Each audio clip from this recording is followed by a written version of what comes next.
What's up guys, it's your boy TC back with another video. So this is episode 4 in season 4 of the Daily Gunners Talk. I haven't made a video in this particular series in a very long time, so I thought I'd put out a video, and the 3 stories that we'll be discussing, possibly 4, will be Ryan Fraser. Obviously there's an update in regards to that whole situation, Reiss Nelson and his ambitions to play in the Arsenal first team, as well as a Yannick Carrasco update. So let's just start off with the Ryan Fraser situation, and we do know that Arsenal were heavily linked with Ryan Fraser at the start of this particular transfer window. That story has certainly died down a little bit, and the reason being, I do believe it comes down to affordability in terms of the player himself. Bournemouth may certainly be outpricing Arsenal on the move, and a stern statement has come out of the Bournemouth camp, suggesting that they won't be selling Ryan Fraser in this particular transfer window. It's not going to happen, and he may certainly sign a long-term contract with the club. So we know he's 25 years old, a fully fledged Scotland international, and he's certainly a player that was heavily influential for Bournemouth last season. As we mentioned in previous videos, no one else bar from Eden Hazard had more assists in the league than Ryan Fraser, so he had a fantastic season, and Bournemouth won't be risking any chance of them sliding down in terms of their league status by selling one of their key players. They'll definitely be trying their best to keep hold of their player. It will certainly be a difficult task. The transfer window is certainly still young. A lot can still happen up until that window closes in August, so of course this is certainly a developing story. It will continuously evolve, I do believe, and I'll definitely keep you updated in regards to that one. So let's just talk about Reiss Nelson, and Reiss Nelson has returned from loan in Hoffenheim, where he had a fantastic season overall. Great season that he had over there in the Bundesliga. So he scored 7 goals in 23 appearances. Not all of those were starts as well, so fantastic return for Hoffenheim, of course, to get 7 goals out of him. Not a regular starter whatsoever for Arsenal. Done fantastically well in the PL2, scored some amazing goals before he obviously went and left to go on loan to Hoffenheim.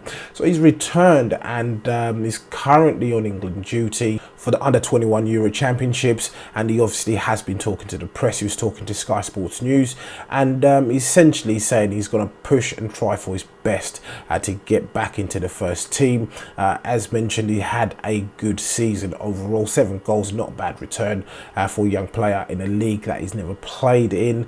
In this particular interview as well, he does also mention the fact that the playing style was completely different. The footballing culture was completely different in Germany. So I hope he picked up some good and valuable lessons whilst he was over there in Germany.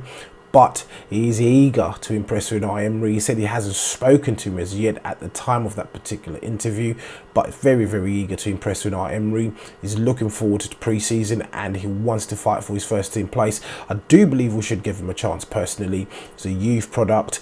We have given the likes of Iwobi a great chance in the first team. They're youth products, as well as Maitland-Niles. So I do believe he does definitely deserve a chance to play in the first team, to see what he obviously brings to the table. If you're going to be playing him week in, week out, then he's going to improve as a player overall. But it will be great for the manager to certainly take a gamble and start playing him next season. Maybe there was a reason for him to go out on loan for the whole season, so fingers crossed the boss will be brave enough to play him in the team rather than go out and sign players. Obviously new signings are needed definitely, but maybe bring in someone of a lesser stature and basically give a go at the young player.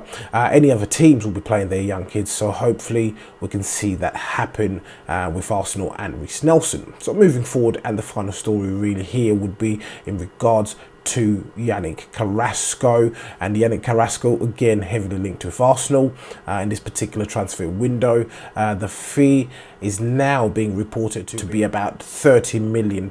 We know the player wants to leave China. but the Chinese club are not playing ball. They're obviously trying to outprice teams for the player. Again, I made the point at the start of the video that the season or the transfer window is still quite young. There's still a lot of time left for the transfer window, well, within the transfer window itself, for a lot of activity to actually happen. Obviously, it would be nice for the club or any other team really in general to get your business done early, get the players in before pre-season, get to blending and gelling with the rest of the team. But of course, it looks like the Chinese club are trying to outprice Arsenal in this particular move. And essentially, this is not the end of this particular transfer as well. It's going to drag out, I do believe, for a very, very long time. But it looks like Carrasco is definitely in favour of leaving China. Definitely not happy there based on what he's been saying out in public as well, but we'll definitely see how this one develops. And the final story really, as I mentioned at the start of the video, we might do 3 or 4 stories, but the final story, which is the Arsenal fixtures at the start of the season. So extremely interesting. I didn't put out a video in regards to this as a separate video, but I'll just give it a brief mention in this segment of the Daily Gunners Talk episode. So first fixture on August the 11th will be Newcastle. That's interesting because, one, we won't know who their manager is at that particular point. A lot has been said in regards to Mourinho being linked with Newcastle, which will be quite an interesting move. And I'd like to see it happen personally, or from a footballing point. I'd like to see how Mourinho will actually get on if he actually signed for a club like Newcastle. There's also talks of billionaire owners coming into Newcastle and spending heavily and making them a force to reckon with yet again. So that will be quite interesting to see where Newcastle are in terms of things. We know the fans and Mike Ashley have definitely burnt their bridges, so no chance of him staying really for long. He's certainly looking like he's trying to find a suitable buyer for the club. So interesting to see where they will be. The next fixture will be Burnley, so I'd say 2 easy starts, not easy starts as such, 2 winnable games on paper, I'd like to think. So you've got Burnley and Newcastle first 2 games, and then as of the 24th of August, we've got Liverpool. From there on August the 31st, we've got Tottenham. So difficult opening 4 weeks, ladies and gentlemen. And then we move forward, September the 14th, we've got Watford. Again, bogey team. Aston Villa. It will be interesting what kind of business they conduct in the summer as well. That may be a tricky situation for us as well. Man United, 28th of September, which is always a fixture that you look forward to, the Man United game. And then October the 5th, we've got Bournemouth. So those are the first 8 fixtures that Arsenal play in the Premier League next season. Just my quick thoughts on those particular fixtures, but it's going to be an interesting season, ladies and gentlemen. It needs to be a successful season. At least at bare minimum, we need to get back into the Champions League. But as usual, guys, please do let me know what you think in the comments below. If you're watching this video and you're not subscribed to the channel, please do make sure that you do hit that subscribe button.